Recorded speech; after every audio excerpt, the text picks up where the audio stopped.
వైసీపీకి సంబంధించినంత వరకు అభివృద్ధిని అడ్డుకోవడానికి ఎవరి తరం కూడా కాదు సార్. వైసీపీ పగటికల్లా అయితే మానేసుకోవడం చాలా మంచిది. ఈ రోజు గ్లోబలైజేషన్ గా ఉన్నటువంటి కంపెనీల్ని ఇవాళ కూటమి ప్రభుత్వం అమరావతి రాజధానికి తీసుకురావడం జరిగింది. డేటా లేక్స్ దగ్గర నుంచి our 2 WhatsApp governance, Sanjeevini project దగ్గర నుంచి అన్ని కూడా తరలి వస్తున్నటువంటి పరిస్థితి. అలాగే రాష్ట్ర నలుమూలలా కూడా అభివృద్ధి చేస్తూ ఇవాళ గ్లోబల్ గా ఉన్నటువంటి వీళ్ళు చెప్పాం, మనం తెల్లారితే గూగుల్లో సెర్చ్ చేసి చూస్తాము.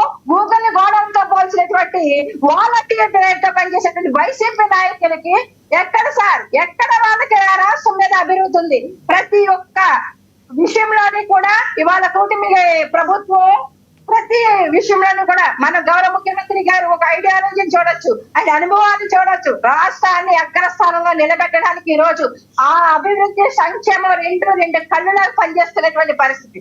సార్ లక్ష్మీనగర్ మీరు కూడా అడిగారు, ఇందాక కూడా అడగడం జరిగింది. అంటే పవన్ కళ్యాణ్ గారు పారిశ్రామికవేత్తలుగా చాలా మందిని డెవలప్ చేయడానికి ముందుకి ఆలోచిస్తాను అదే అని చెప్పడం, అంటే నియోజకవర్గాన్ని ఇంతమందిని ఎంపిక చేసి అన్న విషయం మీద కూడా నేను మాట్లాడతాను సార్. ఈ రోజు రాష్ట్రానికి సంబంధించింది వివిధ రంగాల్లో పనిచేస్తుంది. ఆటోమొబైల్ రంగం sir, renew energy, electronics, pharma, quantum computer కి సంబంధించినటువంటి రంగాలు, పరిశ్రమలు ఇక్కడ ఏ అయితే పరిశ్రమలు ఉంటాయో వాటి ఆ కంపెనీని ఐటీఐకి అనుసంధానం చేస్తూ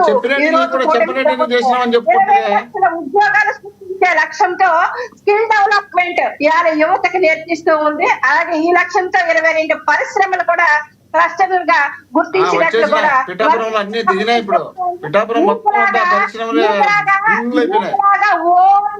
ఓన్లీ వాలంటీర్ ఉద్యోగాలతోనే, వాలంటీర్ కూడా ఉద్యోగాలు కాదు, అది సేవాభావం.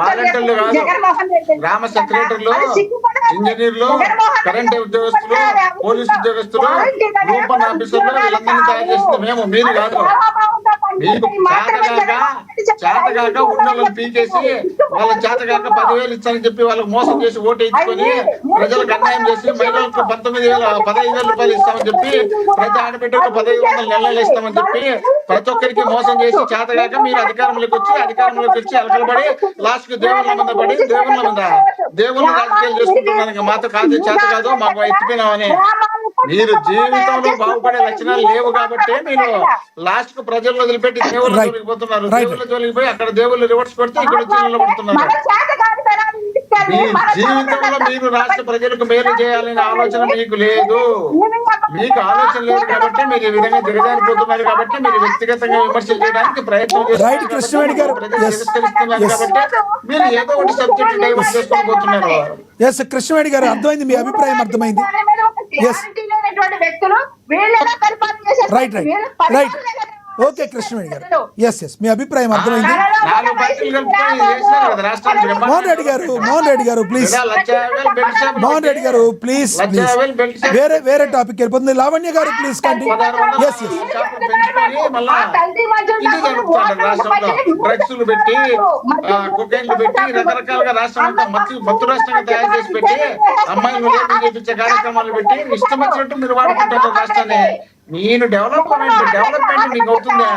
ఎన్ని జన్మలు ఎక్కితే మీకు డెవలప్ చేయడం చేత అవుతుంది? మీరు డెవలప్ అవుతారు, మీ పార్టీ డెవలప్ అయితే మీరు స్టోక్ గా తిరుగుతారు, మీకు కావాల్సినటువంటి ఫ్లైట్ చేసుకుంటారు, మీకు కావాల్సినటువంటి హెలికాప్టర్లు వేసుకుంటారు, మీకు కావాల్సినటువంటి తిరుగుతారు.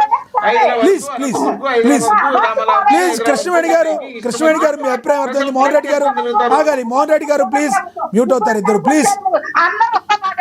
అన్న సీఎం గా దొడ్డుదాన్ని ఎవరితో మరి పొత్తులు పెట్టుకోకుండా రమాను పార్టీలన్నీ ఎత్తిపోయిన పార్టీలను తెచ్చి పెట్టుకుంటున్నారు. మీరు గెలిచాక దేశంలో అందరినీ కలుపుకొని మీరేదో గెలిచి అది పెద్ద గొప్పగా చెప్పుకుంటున్నారు. మీరు సింగిల్ గా పోటీ చేసి గెలిచే ధైర్యం ఉందేమో ఎవరితో రమ్మని చెప్పండి చాలు. మీరు సింగిల్ గా మీరు పెద్ద డెవలప్ చేస్తున్నారు కదా, డెవలప్ చేసిన సింగిల్ గా వచ్చి పోటీ చేయండి. మీరు పెద్ద డెవలప్ చేస్తున్నారు కదా, ఆ డెవలప్ చేసిన సింగిల్ గా వచ్చి పోటీ చేయండి. ఆ పోటీ చేయడం ధైర్యం లేదు, దమ్ము లేదు. మీరు ఎటు ఓడిపోతారు, డిపాజిట్ కూడా ప్లీజ్ వదిలేయండి. అక్కడికి టాపిక్ వేరుగా వెళ్ళిపోతుంది. మోహన్ రెడ్డి గారు వదిలేయండి. రాజ్యాంగంలో ఏది రకంగా ఉంటే ఆ రకంగానే వెళ్తారు మోహన్ రెడ్డి గారు. సింగులు, సింహాలు, కలుపు, కూటములు ఏముండవు. దయచేసి వదిలేండి. రాజ్యాంగంలో ఎలా ఉంటే అలా వెళ్తారు, చట్టబద్ధంగా వెళ్తారు. దయచేసి ఆగండి. లావణ్య గారు ఎస్ దేశంలో ఉండే పార్టీలను తెచ్చుకొని చట్టబద్ధమే కాదు. సార్ సార్ సార్ దమ్ముంటే, ధైర్యం ఉంటే సార్ దమ్ము ధైర్యాలు అన్నీ ఉంటాయి. జగన్మోహన్ రెడ్డి గారు కూడా దమ్ము ధైర్యం ఉంటే ఇంకో 2 పార్టీలు కలుపుకుని వెళ్ళమనండి, పోనీ ఆయనతో వస్తానంటే.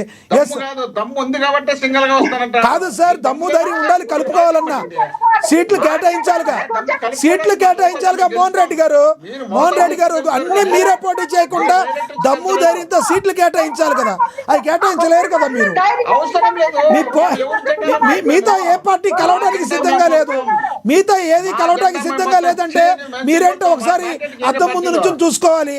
మంచోళ్ళ దగ్గరికే కదా వేరే పార్టీలు వెళ్ళేది, అలా కాదంటారు.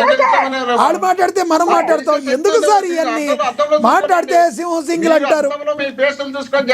కాదు సార్ ఒక పార్టీ మేము సింగిల్ అని మీరు గొప్పగా చెప్పుకుంటున్నారు, మీరు సింగిల్ అని గొప్పగా చెప్పుకుంటున్నారు. మీరు సింగిల్ గా ఉండిపోవడానికి కారణం ఏంటి అది కూడా చూసుకోవాలిగా. మీరు మీ దగ్గరికి ఎవరు రావట్లేదంటే, మీ దగ్గర ఎవరు ఉండట్లేదంటే మీరు ఎలా ఉన్నారు, మీ పరిస్థితులు ఎలా ఉన్నాయి, మీ దగ్గర చుట్టూ ఉన్న వాళ్ళు ఎలా ఉన్నారు, మీ ఎమ్మెల్యేలు ఎలా ఉన్నారు, మీ ఎంపీలు ఎలా ఉన్నారు, వాళ్ళ యొక్క పరిస్థితి ఎలా ఉంది. మీ దగ్గరికి రారు, ఎలా వస్తారు? షాక్ కొట్టే పరిస్థితి మీ దగ్గరికి వస్తే ముట్టుకుంటే మాడి మసైపోతుంటే మీ దగ్గరికి ఎవరు వస్తారు? ఇలా కూడా అనుకోవచ్చు కదా. రైట్ సార్, చట్టబద్ధంగా ఎవరు ఎప్పుడైనా వెళ్ళొచ్చు. రైట్. కృష్ణవేణి గారు సమయం అయిపోయింది, మోహన్ రెడ్డి గారు సమయం అయిపోయింది, దయచేసి అర్థం చేసుకోండి. లావణ్య గారు కంక్లూడ్ చేయండి మేడం. లావణ్య గారు ఇది ఆగేటట్లేదు కానీ మీరు కంక్లూడ్ చేయండి, వాళ్ళు మ్యూట్ అవుతారు. ప్లీజ్ కంక్లూడ్ చేయండి లావణ్య గారు, ప్లీజ్. లావణ్య గారు రాజధానికి సంబంధించి గాని రాష్ట్రానికి సంబంధించి గాని ఒకటేనండి, 600 అయినా ఏది ఏమైనా ఎవ్వరు ఆపాలని చూసినా రాజధాని అభివృద్ధిని గాని ఆంధ్రప్రదేశ్ రాష్ట్ర అభివృద్ధిని గాని ఎవ్వరు ఆపలేరండి. 2047 నాటికి కూటమి ప్రభుత్వం స్వర్ణాంధ్రప్రదేశ్ చేయడానికి కట్టుబడి ఉంది. అది ఖచ్చితంగా 100% అయి తీరుతుంది. ఆంధ్రప్రదేశ్ రాష్ట్రంలో బంగారు కుటుంబాలని ఖచ్చితంగా ముఖ్యమంత్రి నారా చంద్రబాబు నాయుడు గారు, ఉప ముఖ్యమంత్రి కొనిదెల పవన్ కళ్యాణ్ గారు ఖచ్చితంగా చేసి తీరుతారు. కేంద్ర ప్రభుత్వం యొక్క సహకారం ఖచ్చితంగా ఉంటుంది. ఆంధ్రప్రదేశ్ రాష్ట్రాన్ని 47 నాటికి ఖచ్చితంగా స్వర్ణాంధ్రప్రదేశ్ గా చేసి తీరుతాము. అమరావతిని దేశమంతా చూసే విధంగా తయారు చేస్తాము. రాష్ట్ర అభివృద్ధికి కూటమి ప్రభుత్వం కట్టుబడి ఉంటుంది. ఇది 600 అయినా ఇది మారదండి. అమరావతి రాజధాని అభివృద్ధి ఖాయమండి. ధన్యవాదాలండి మీ అభిప్రాయాన్ని తెలియజేసినందుకు లావణ్య గారు, ధన్యవాదాలండి. కృష్ణవేణి గారు ధన్యవాదాలండి. మోహన్ రెడ్డి గారు ధన్యవాదాలండి. కృష్ణాంజనేయులు గారు మీ యొక్క అభిప్రాయాలను తెలియజేసినందుకు. ఏది ఏమైనప్పటికీ అమరావతి క్యాపిటల్గా మేము ముందుగా వెళతాం, ఒకే రాష్ట్రం ఒకే రాజధాని అన్నట్టుగా వెళ్ళాం. అదేవిధంగా మేము అమరావతి యొక్క అభివృద్ధిని కానీ అమరావతిని ముందుకు తీసుకువెళ్తామని నారా లోకేష్ గారు నిన్న అసెంబ్లీలో చెప్పారు. అదేవిధంగా ముందుకు వెళ్తున్నామని కూటమి ప్రభుత్వం చెప్తుంది. కానీ లక్షల కోట్ల రూపాయలు పెడితే కానీ అమరావతి నిర్మాణం అనేది జరగదు, వీళ్ళు ఇప్పట్లో చేయలేరు అని వైసీపీ చెప్తున్నప్పటికీ అసలు వైసీపీ స్టాండ్ అనేది ఏంటి అనేది ఇంతవరకు క్లారిటీ లేదు. జగన్మోహన్ రెడ్డి గారు సాక్షాత్తు ఢిల్లీ వెళ్ళి నేను ఎక్కడ కూర్చొని పాలన చేస్తే అదే రాజధాని అన్నట్టుగా